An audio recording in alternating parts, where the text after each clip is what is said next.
Okay, so again, 5.3 will be on your exam, which will be posted this Wednesday evening. What is this diagonalization? Okay, what is this diagonalization? So, and I'll go during when we go on break. I'll write down on the whiteboard what our next exam covers. I had of course mentioned it in the last class, but I'll mention it again. No problem. No problem. So okay, diagonalization. What is this about? What is this about? So they mention here, in many cases, and I'm going to highlight as I go here.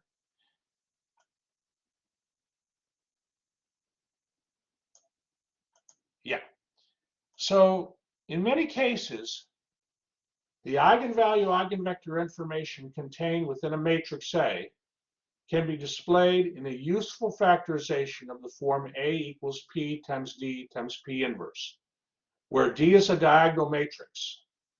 In this section, the factorization enables us to compute A to the kth power quickly for large values of K, a fundamental idea in several applications of linear algebra. Okay, and so they give an example here of a diagonal matrix D. Okay, so you see here in example 1, this is a diagonal matrix D, and if you take D and multiply it by D, that's D squared, the matrix that you're going to get is this matrix, right? And so that matrix is zeros on the off diagonal entries, and then the diagonal entries is just 5 squared. So to get D squared, you don't really, I mean, effectively, it's just like squaring the entries on the diagonal. And if you do D cubed, okay, if you go and compute D to the 3rd power, that's going to end up being the matrix that along the diagonal entries has 5 to the 3rd power and 3 to the 3rd power. So it's very easy to multiply diagonal matrices. Just take the entries on, you know, the square, just take the diagonal entries and raise them to whatever power that you're interested in. Okay, so in general then,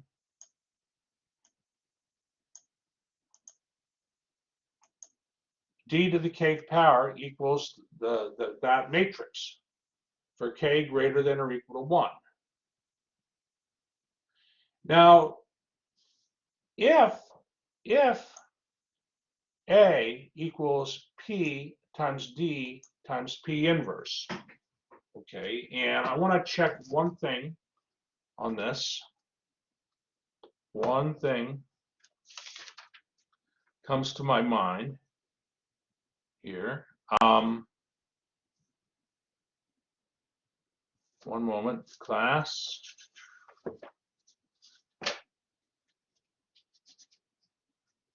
Yeah. So what does that mean? If A equals P times D times P inverse, D's a diagonal matrix. But I mean, let me be even more clear here. Let me go back to the whiteboard for a minute here. Okay. Remember,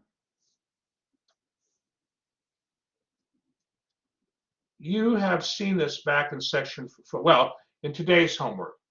If A equals P times B times P inverse, okay, if A equals P times B, P times B times P inverse, this means A is what to B? What word am I looking for here?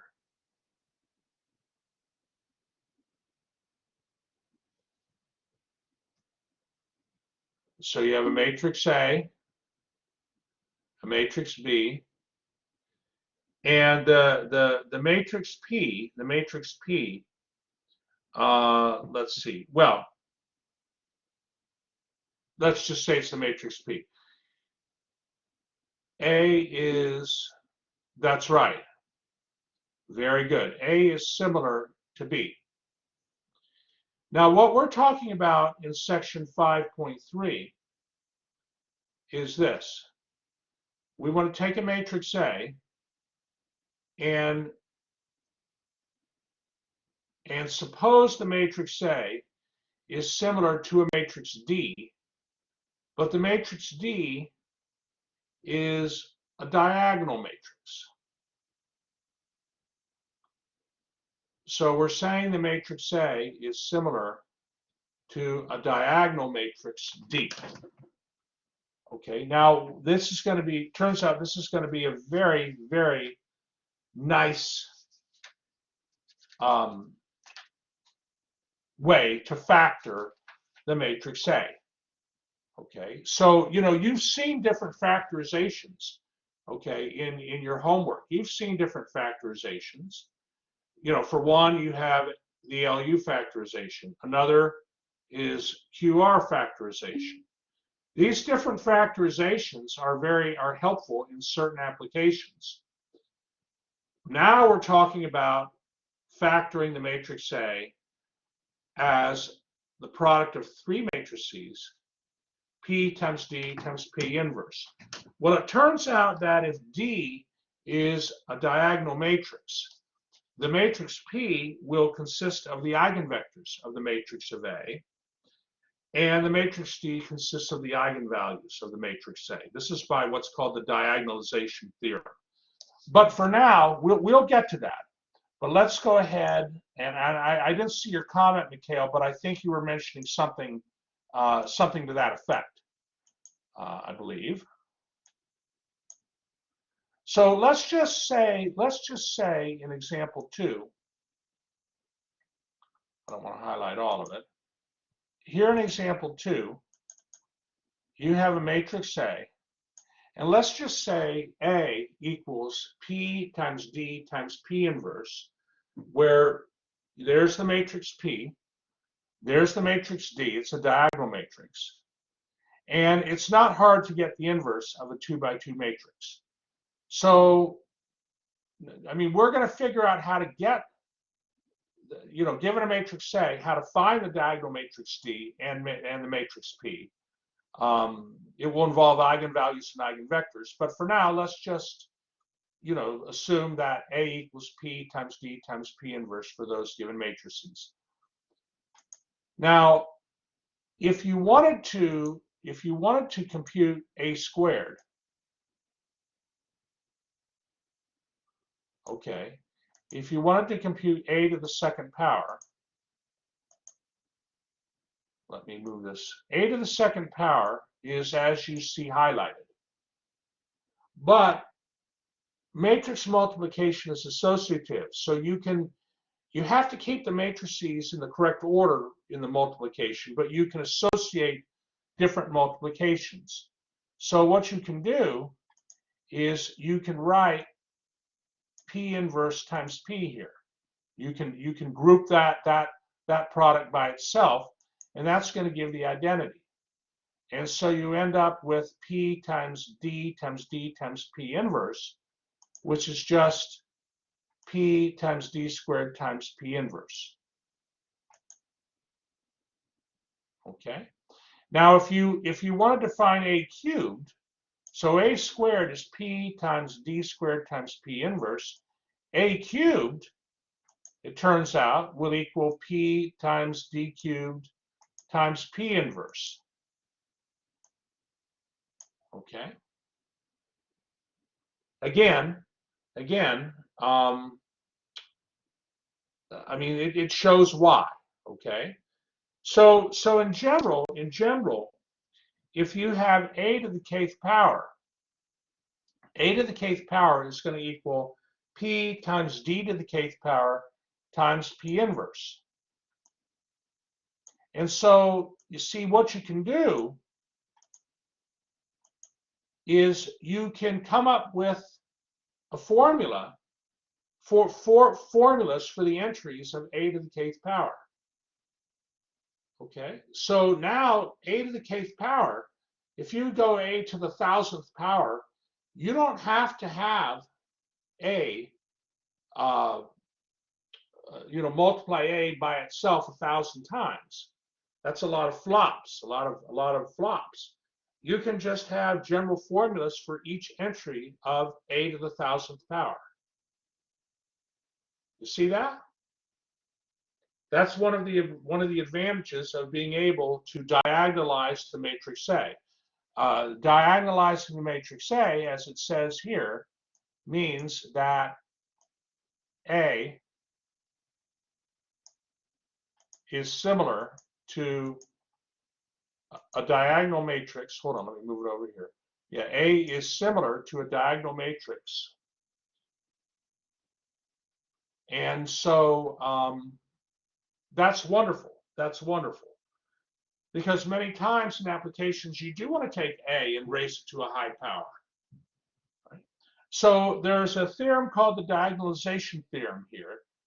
I mean, this is nice, but how would we construct that in matrix D and matrix P? Well, the diagonalization theorem tells us. So by the diagonalization theorem, a square matrix is diagonalizable if and only if A has n linearly independent eigenvectors. Okay, so A has to have n linearly independent eigenvectors, and D is the diagonal matrix, but that will consist of eigenvalues, and the matrix P will consist of the linearly independent eigenvectors of A. Okay, now there's a proof on this, and it's worth mentioning. It's worth mentioning because you're going to be doing this a lot. Okay. So if A equals P times D times P inverse, okay, then one moment.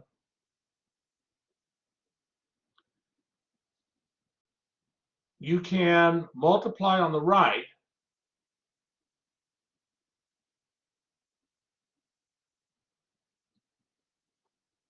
by matrix P. P inverse times P is the identity. So this means then that A times P is equal to P times D. So if A equals P times D times P inverse, that means A is similar. Well, that means A is diagonalizable, okay? We're assuming D is a diagonal matrix.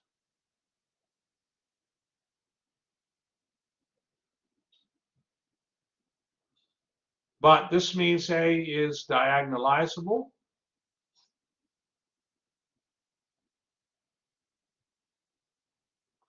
And saying that A equals P times D times P inverse is equivalent to A times P equals P times D. So if A times P equals P times D, then A is diagonalizable.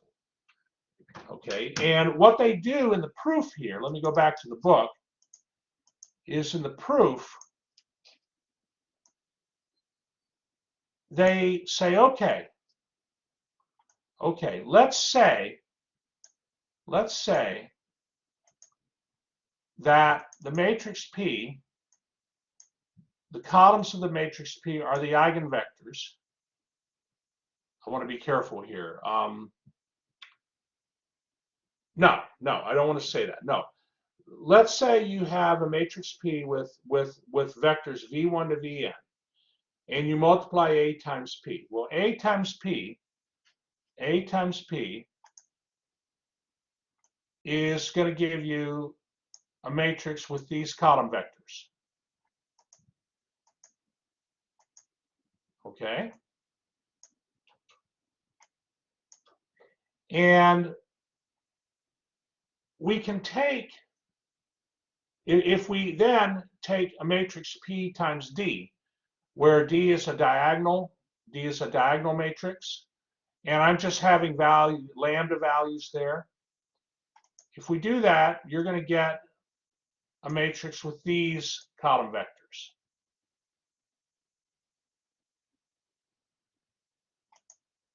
Now, if A times P equals P times D, I mean, let's just take sort of the simple. Let me go back to this whiteboard here. Hold on. Clear this. So, okay, so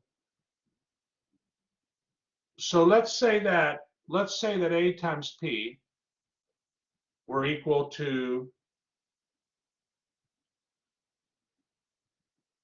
the matrix with these column vectors, A1, V, A times V1, A times V1, A times V2.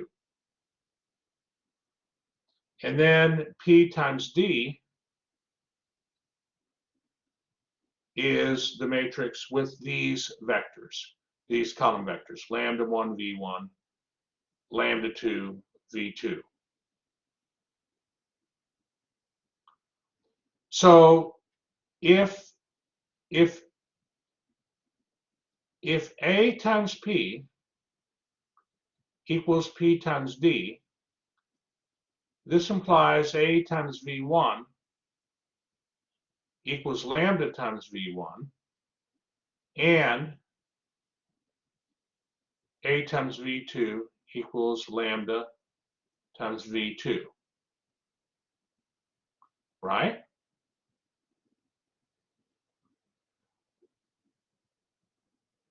I mean, those vectors would have to be, they'd have to be equal. Well, if A times V1 equals lambda 1 times V1, what's that the definition of? So we're just talking about our proof here, the diagonalization theorem, theorem 5. If A times P equals P times D, this means that A, of course, equals P times D times P inverse. In other words, A is diagonalizable.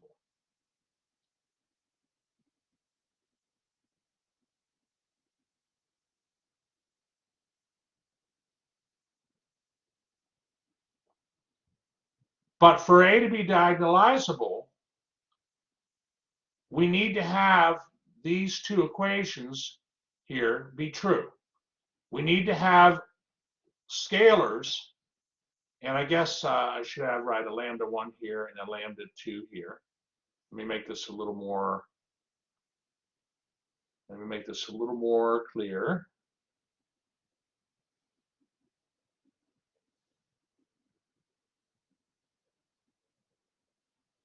Okay, we need to have scalars lambda 1 and lambda 2 and vectors v1 and v2 such that both of these equations hold.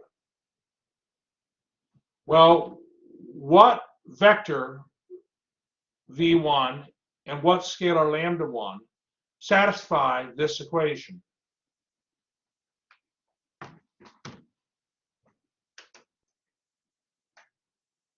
I mean, is it always true? Is it always true that A times a vector equals a scalar times that vector? Is that always true? It's not always true, right? It's true when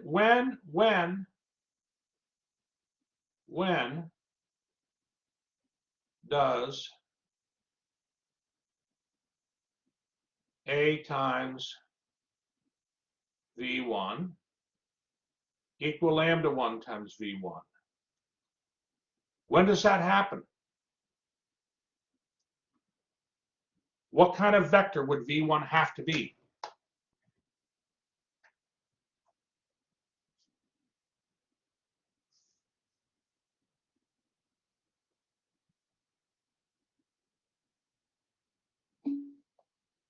That's right, Nikhil. V1 would have to be an eigenvector. And lambda 1 would have to be on the scalar lambda 1 would have to be a what? If V1's an eigenvector, lambda 1 is on,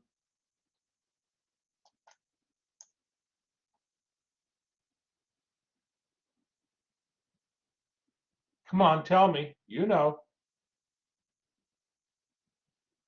Think about the homework you just did. Mikhail knows, but no, does anybody else know?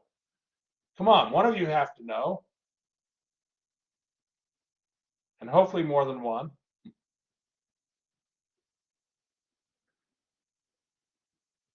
Every eigenvector has a corresponding what that goes with it.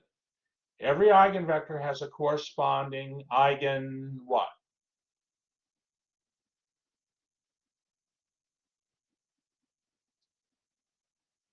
Every eigenvector has a corresponding eigenvalue that goes with it.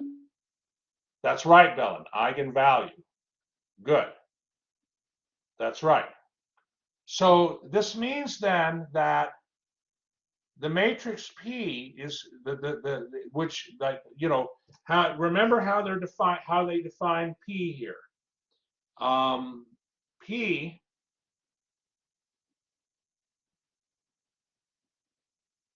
P was equal to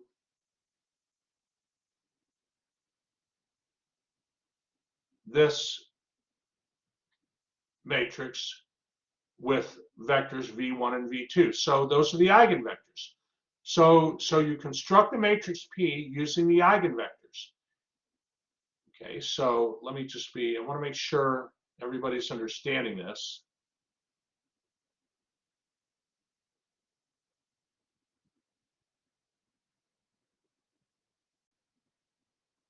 That's the matrix P.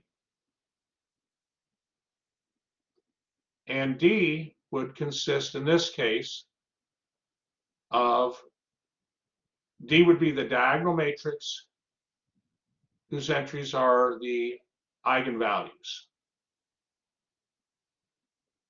So this basically shows it shows, you know, it supports the diagonalization theorem. It supports the diagonalization theorem that hold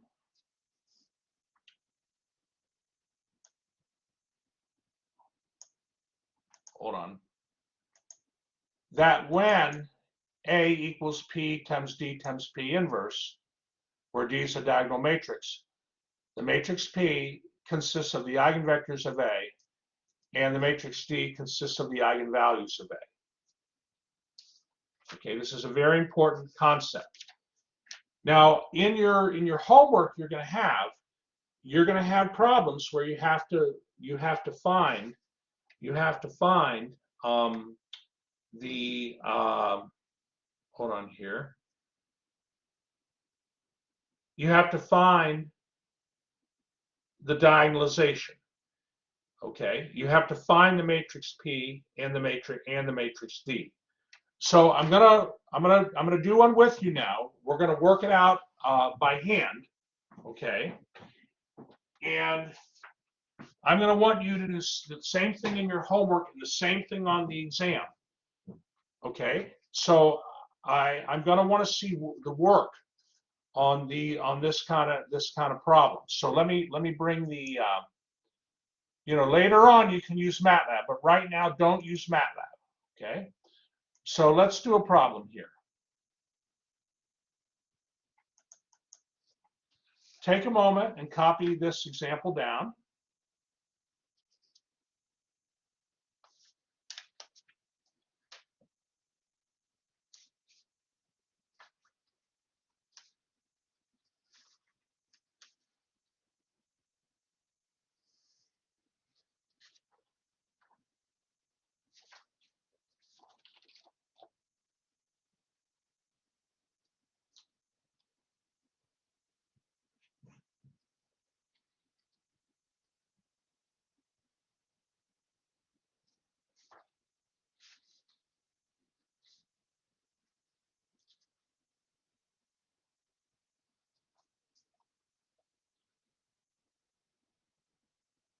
Now you'll notice it says, if possible, diagonalize the matrix. So in order to diagonalize the matrix, how many eigenvectors of A do there need to be? How many linearly independent eigenvectors of A do there need to be? That's right, there need to be 3. There need to be 3. So that's correct. That's correct. And we need to first find the eigenvalues. Once you find the eigenvalues, you can find the eigenvectors. Well, finding the eigenvalues, of course, involves finding the characteristic, solving the characteristic equation of the matrix A. So remember from last week here that no, I got to do the characteristic equation is the determinant of A minus lambda I, and you set it equal to 0. Okay. The problem is that this characteristic equation, to factor it, you got to factor it. You got to factor the left side so that you can determine the roots of this equation. The roots will be the eigenvalues. But factoring is difficult. Sometimes, often you have to use the rational root theorem. It's not difficult if you have a quadratic equation, but if it's an equation of degree 3 or more, it's more difficult. So what's going to happen is in my math lab, traditionally what they're going to do is give you the eigenvalues. Okay, they're going to give you the eigenvalues. And so I can tell you that for this problem, the determinant of A minus lambda in this problem, okay, that determinant is going to equal 1 minus lambda times lambda plus 2 squared. And so you're going to have 2 eigenvalues. You're going to have 2 eigenvalues here. Lambda 1 equals 1. Lambda 2 equals negative 2. And the multiplicity of the first eigenvalue is 1. The multiplicity of the second eigenvalue, the fact that you have a squared here, the multiplicity is 2. So the eigenvalue negative 2 has multiplicity 2. Hold on, multiplicity, yeah. And the eigenvalue negative 2, yeah, eigenvalue of negative 2 has multiplicity 2. Eigenvalue equals 1 has multiplicity 1. Okay, so now that we have those eigenvalues, and again, MyMathLab will give you those eigenvalues. It won't do it for a 2x2 matrix, but for a 3x3 matrix, I believe it will give you the eigenvalues as a rule. Now what we have to do is find the eigenvectors. So how do we find the eigenvectors? Okay, let's go to the whiteboard for a moment.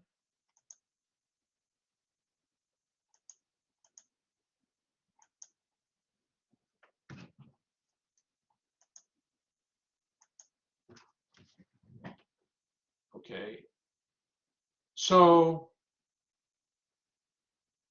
remember,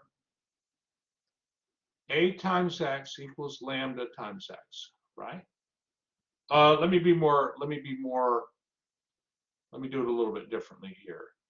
Hold on. Actually, that's fine. That's fine. If you have an eigenvector X and an eigenvalue lambda, A times X equals lambda times X. Okay. And, you know, lambda is the eigenvalue. Eigenvalue lambda.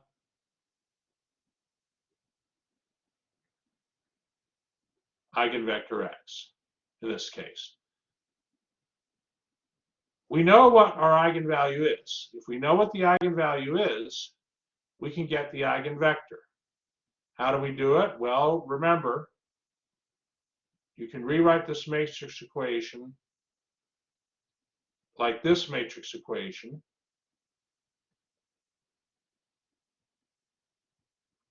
Okay, and then factor out on the right side the vector x. So solving this for the eigenvector x is equivalent to solving the homogeneous system of differential of equations given here. So this is the setup to find the eigenvectors. You use this to find the eigenvectors.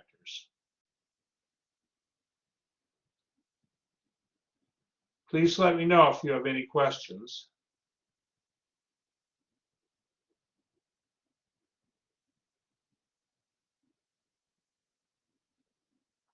How many are feeling good so far? Give me a thumbs up.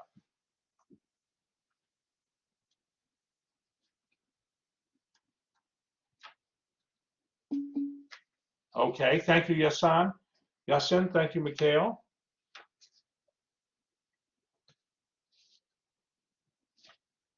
All right, so back to the problem then.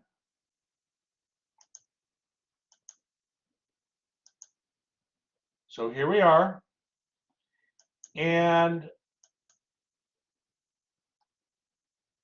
I have a lot of stuff written out here. But again, we don't, well, hold on. Because MyMathLab gives you the eigenvalues, we can just go from here. Here are the eigenvalues. Now let's find our three linearly independent eigenvectors of A. So when lambda 1 equals 1,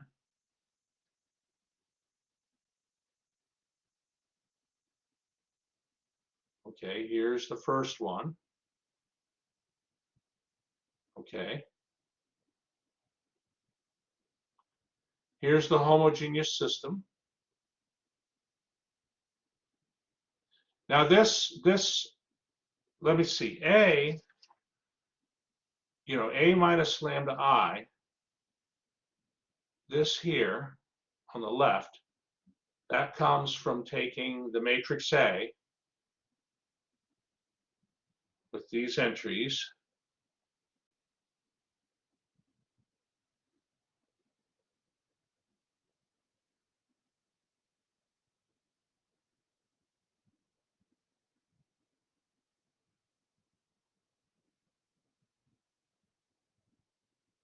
And subtracting 1 times the identity.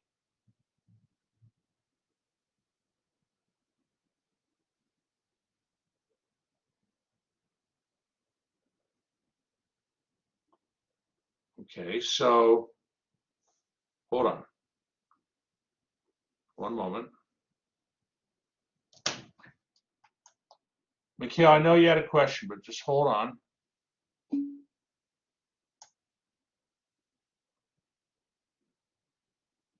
Okay, so what I'm trying to do is justify this part here.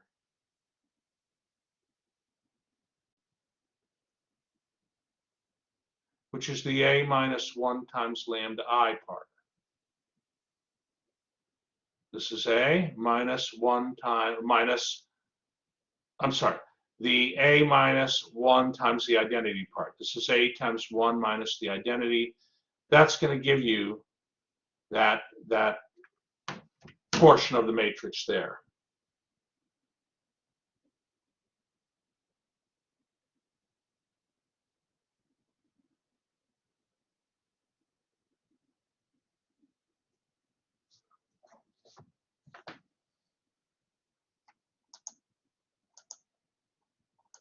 Make this a little nicer here.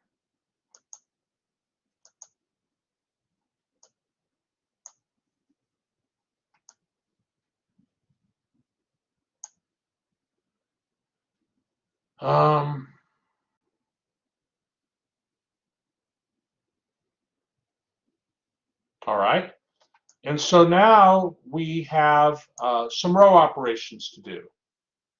Okay, we have some row operations. Okay, so we're increasingly letting MATLAB handle um, some of these row operations for us, but we don't want to do it all the time. And certainly for this kind of problem, I would want to see row operations on your next exam. Okay. We just can't forget what row operations are, right? So, all right, what we did here was it looks like we switched the first row and the third row. Okay, to get a 3 here, because I can use the 3 as a pivot. Oh, but not so fast. I'm going to take 1/3 times the first row and replace the first row by that result.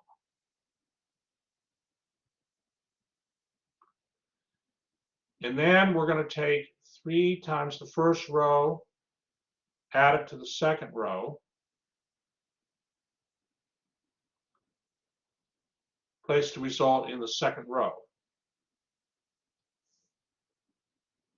Make this a little nicer here.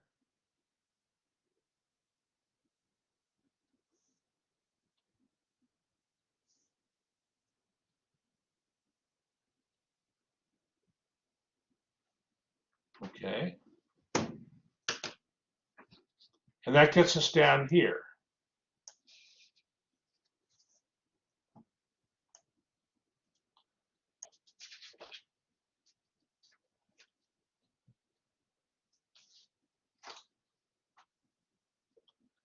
Okay, and we keep doing our row operations, but please let me know if you have any questions.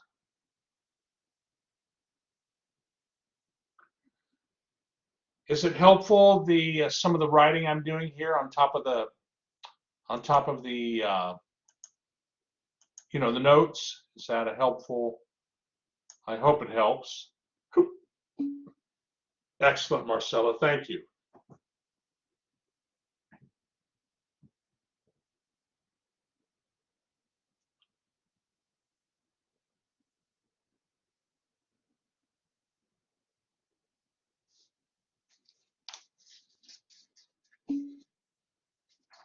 Oh, Mikhail, let me see.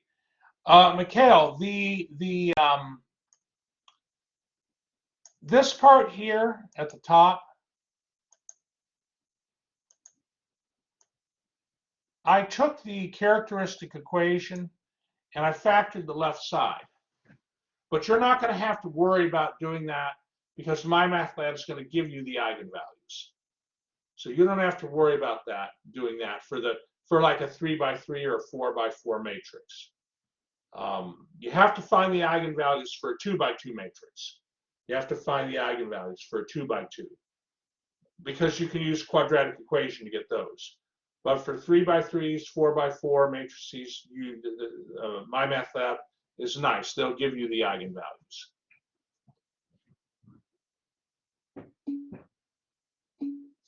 And just so you know, I mean, I might as well mention, if you have a matrix A and you use the command eig of A in MATLAB, you'll get the eigenvalues. Okay. Okay, very good, very good. So now what we want to do, I'm going to get this matrix in reduced echelon form. So I want a 1 where that -3 is. So I'm going to multiply the second row through by -1/3. All right, so I'll go to the next page if we're good.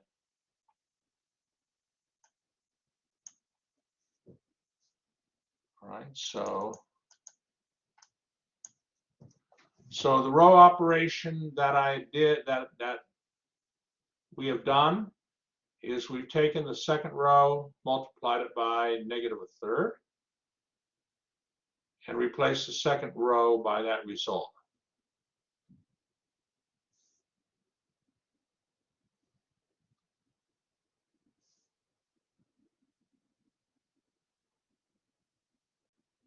And now, to get the ones Well, yeah. Now what I do is, let's see, what do I do next here? Oh yeah, yeah. I'm going to take the third row, multiply by third, put the result in the third row. And now you have a free variable. Again, remember you're dealing with an augmented matrix here.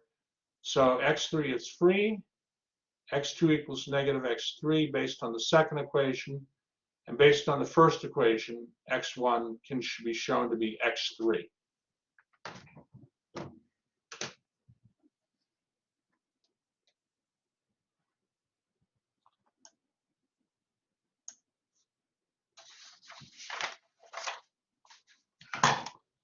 And so this means then that the eigenvector x is any eigenvector that fits this form, which is x3 times the multiple vector, x3 times the vector 1, negative 1, 1. So we might as well let v1 be 1, negative 1, 1. And so the basis for the eigenspace corresponding to the first eigenvalue is just one vector. Hold on, let me see, do I have an error? Mikhail, which one are you, which instruction are you referring to here? Oh, I have an error. I have an error. Thank you. I do have an error here. I went a little bit fast. This isn't what I did at all. Thank you. Good catch. Good catch. What I did was I took negative 3 times the second row, added it to the third row, and replaced the third row by that result. Yes. Yes, that's right.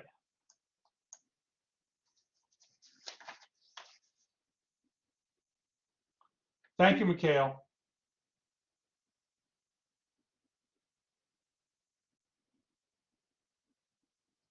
Oh, Mikhail's right. This matrix is not in reduced echelon form because we have a 1 up here, right? But look, we won't worry about it. We got it reduced so that we can I mean, all right, if we wanted to go one more step, we could do that. Okay, we could let's see, 0, 0, 0, 0, 0, 1, 1, 0, and 1, 0, negative 1, 0.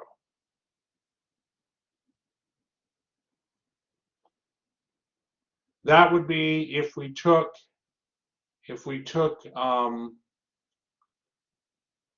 the second row, multiplied it by negative 1, and added it to the first row, and then replace the first row with that result.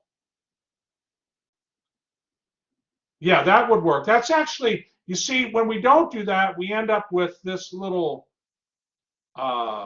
extra step here. So it's really better to get it in reduced echelon form.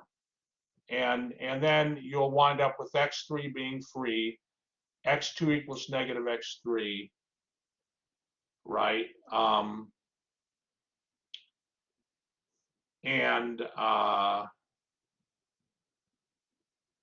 x1 equals x3.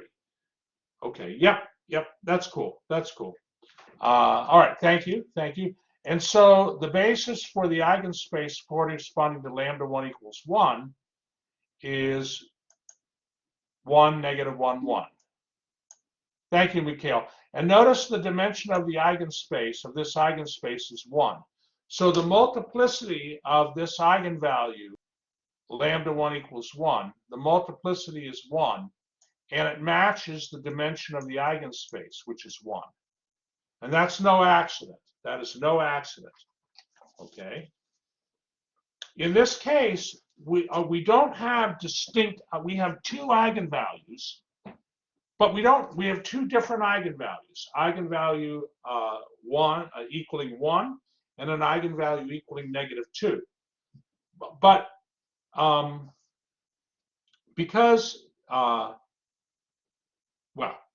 yeah, so in that situation, if the matrix A is going to be diagonalizable, the basis for each eigenvalue has to match the multiplicity of the eigenvalue. So far we're good. The multiplicity of lambda1, the first eigenvalue equaling 1, the multiplicity was 1 on that. And the basis for the eigenspace is just 1 vector. So the dimension of that eigenspace is 1. Now what we want to do is go on to the second eigenvalue, where lambda2 equals 2, or -2. So again, we are going to solve this system, okay, this homogeneous system of equations. And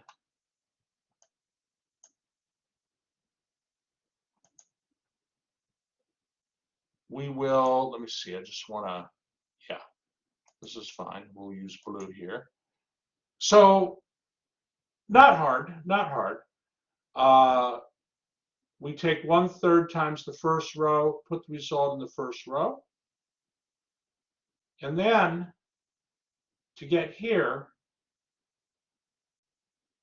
we'll take 3 times row 1, add it to row 2, put the result in row 2. And we'll take -3 times row 1, add it to row 2, put the result, row 3, I should say, put the result in row 3. I'm going to go a little more slowly here. I want to write down my row operation instructions correctly.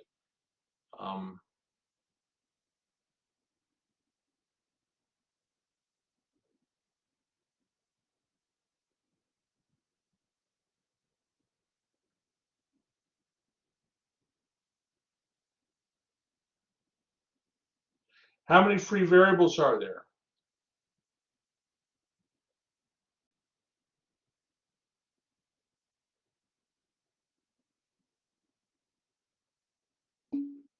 Two. That's right.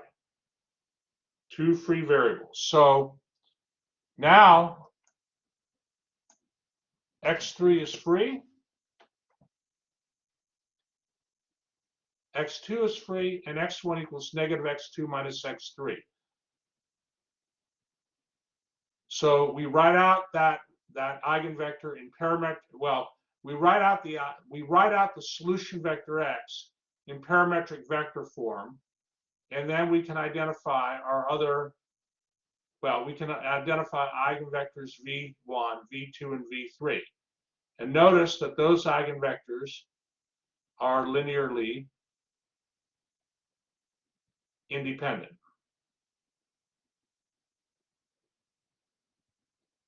Linearly independent.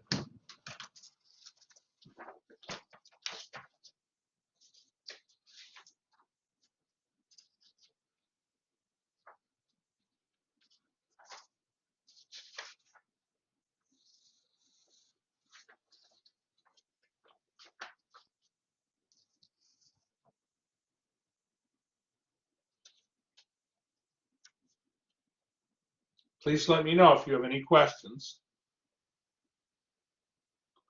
We're almost done with this example.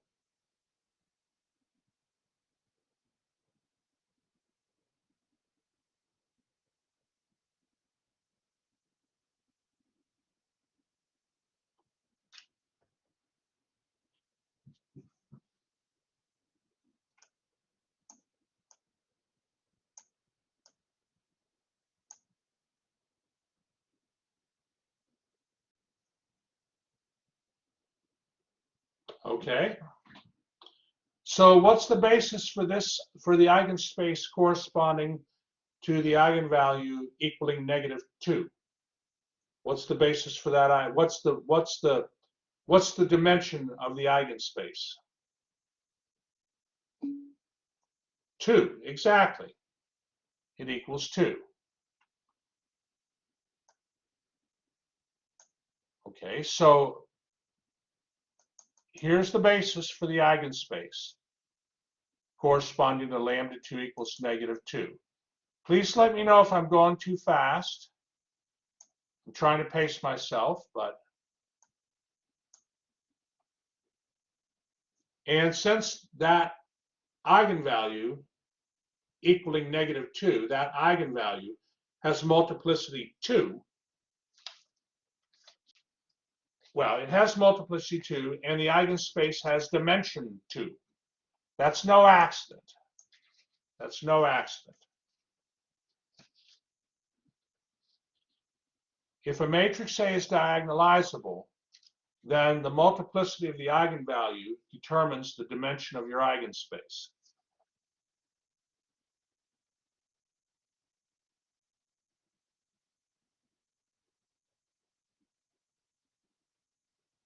In other words, the dimension of the eigenspace equals the multiplicity of the eigenvalue.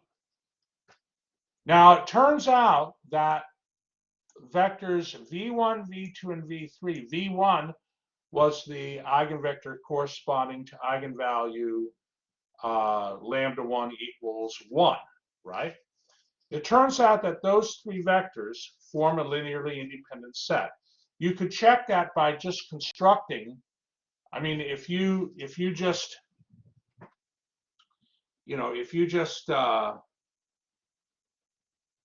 found, well, I need a little space to write this, but if you just did the determinant of the matrix with eigenvectors v1, v2, and v3, okay, you would see that that determinant is non-zero, right? So by the invertible matrix theorem, well, because the determinant of the matrix with those three vectors is not equal to 0, that means the three vectors themselves, v1, v2, and v3, are linearly independent. Okay, that's a quick way to check. So we construct the matrix P as the matrix with the eigenvector columns. And the matrix D, the diagonal matrix D, would be the matrix whose diagonal entries are the eigenvalues. And you do have to respect the order. So if 1 is the first eigenvalue in the diagonal matrix D, then the eigenvector v1 has to come first.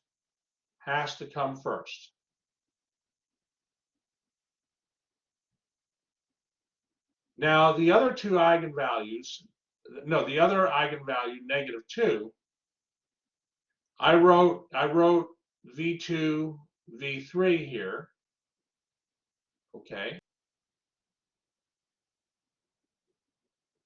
But I could have written v3, v2. I could have written it in that order as well, and it would be okay. You just have to have the order of the eigenspaces go in the same order as the order of the eigenvalues.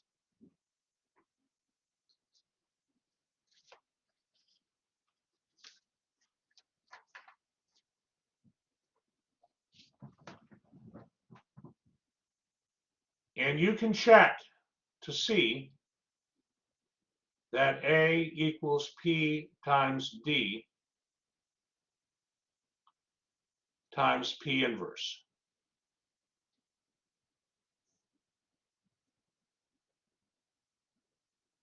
You can check that.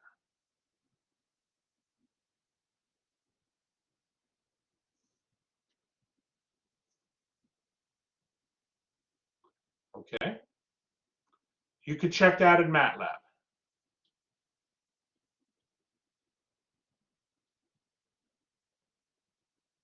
Okay. But now, again, please in the homework, do this process out by hand. Okay.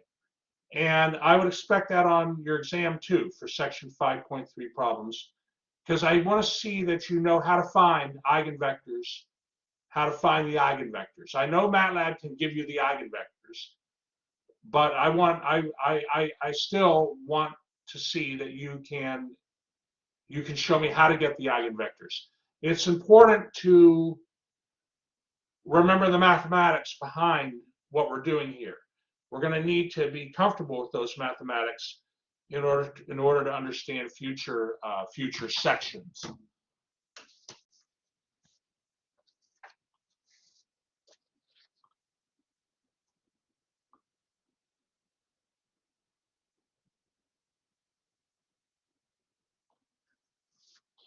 Now we'll look at a few more examples in section 5.3, but I think for now I think it would be good to take a little break here until 8:15. Are there any questions before I stop the recording?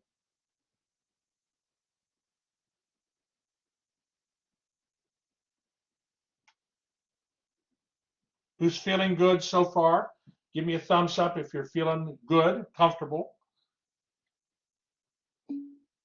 with the material. All right, Mikhail's good.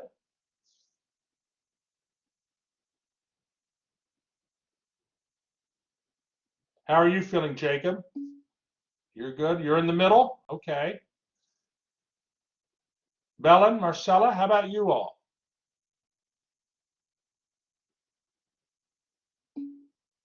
Belen's good. Marcella, okay, of course, more practice. Well, and actually, let me see, one moment. Let me go into My Math Lab and let me just activate those homeworks. One moment before you go on break here. Let me just go into My Math Lab, get those homeworks up for you. One moment here.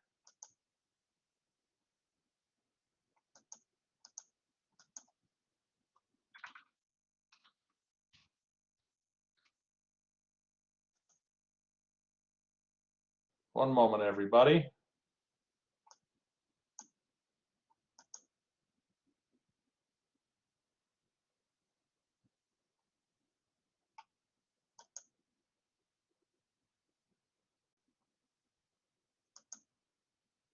All right, one moment on this.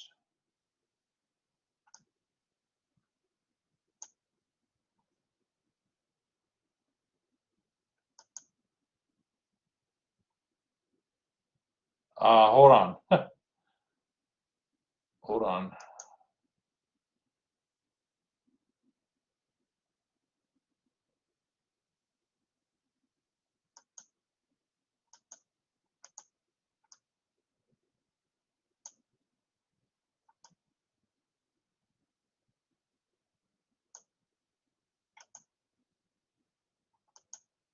Okay.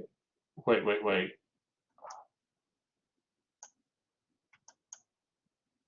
Okay. If you refresh your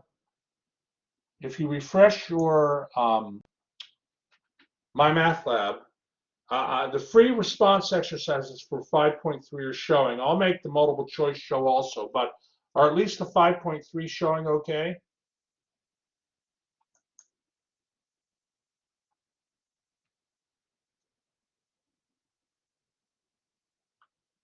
5.3 free response exercises in My Math Lab.